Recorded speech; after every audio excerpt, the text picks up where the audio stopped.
Hello friends, welcome to my channel Sahu science classes.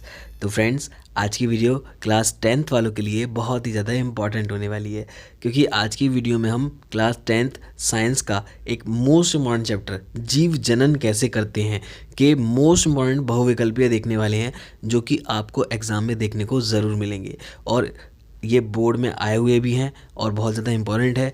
ध्यान से देखिएगा और कॉपी पे नोट डाउन भी कर लीजिएगा। और इससे पहले अगर आपने नहीं देखे हैं बायो के अदर चैप्टर्स के एमसीक्यूज़ तो उसको देख लीजिए, ठीक है। बाकी डिस्क्रिप्शन में प्लेलिस्ट है 10th की, तो उसको जाके आप विजिट कर सकते हैं। तो आइए बिना टाइम वेस्ट के स्टार्ट करते हैं हमारी आज की वीडियो को। तो देखिए फ्रेंड्स का ज़रूर शेयर कर दीजिएगा।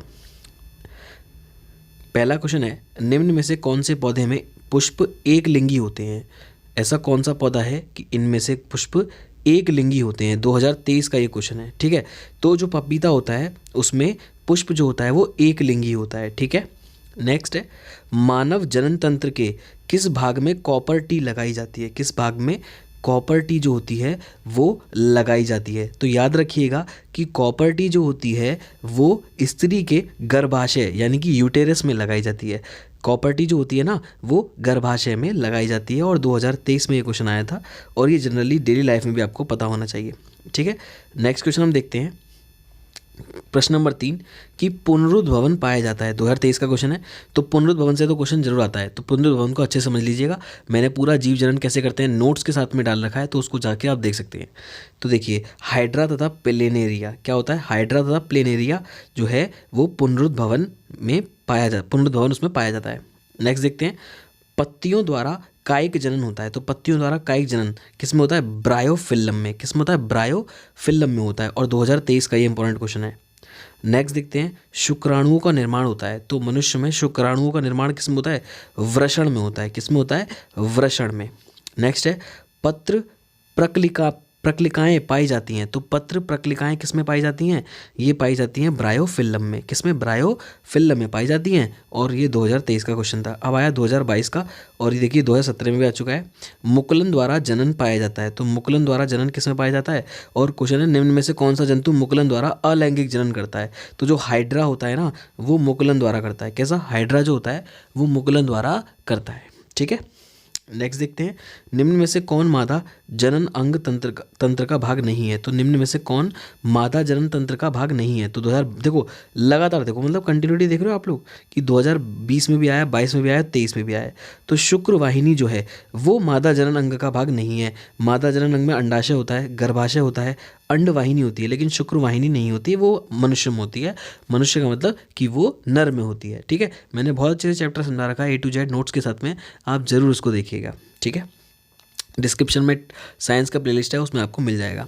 फिर है, निम्न में से कौन मादा जनन तंत्र का भाग नहीं है? चलो ये तो हो गया। नेक्स्ट देखते हैं, मुकुलन द्वारा अलैंगिक जनन होता है। तो मुकुलन द्वारा अलैंगिक जनन होता है यीस्ट में।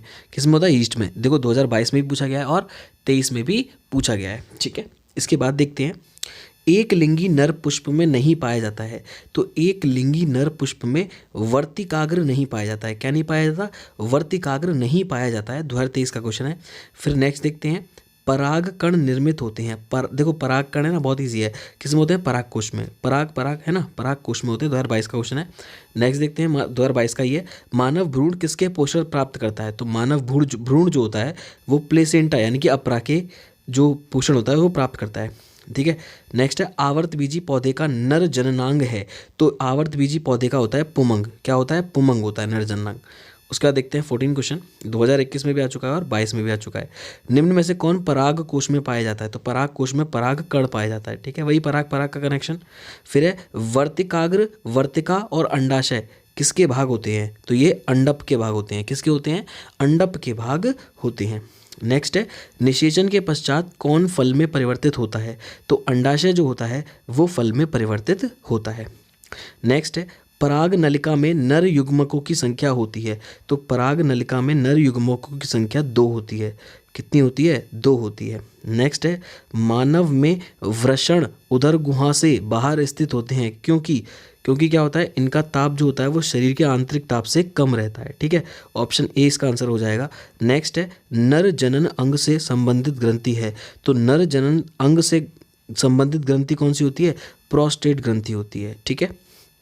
नेक्स्ट है लक्षण जो जनकों से संतानों में स्थानांतरित होते हैं, पाए जाते हैं। किस में पाए जाते हैं? जीन में पाए जाते हैं। किस में? जीन में। नेक्स्ट देखते हैं संततियों में होती है। तो संततियों में क्या होती है?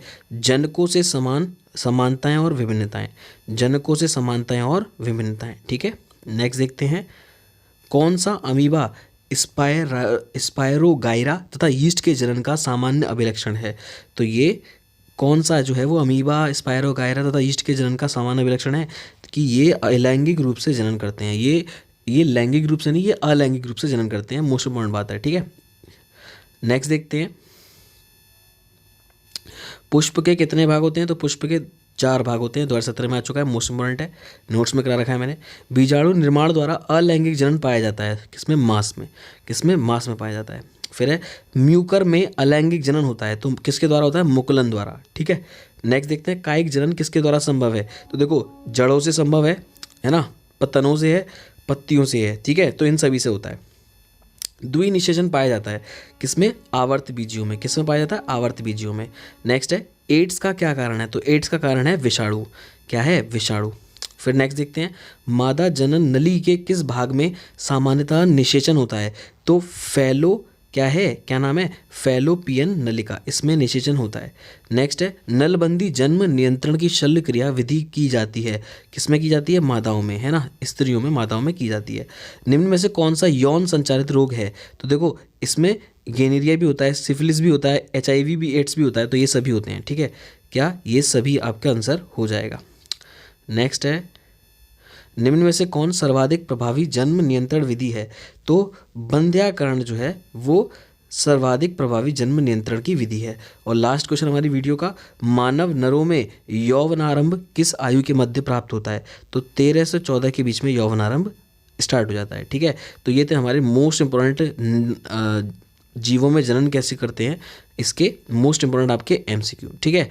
तो आई होप आपको वीडियो अच्छी लगी। वीडियो अच्छी लगी तो वीडियो को लाइक करिएगा और चैनल पे नए हैं तो चैनल को सब्सक्राइब कीजिएगा। ठीक है। बाकी आप प्लेलिस्ट देखिए और अच्छे से पढ़ते रहिए। मिलते हैं बहुत जल्द नेक्स्ट वीडियो में, तब तक के लिए गुड बाय गाइस।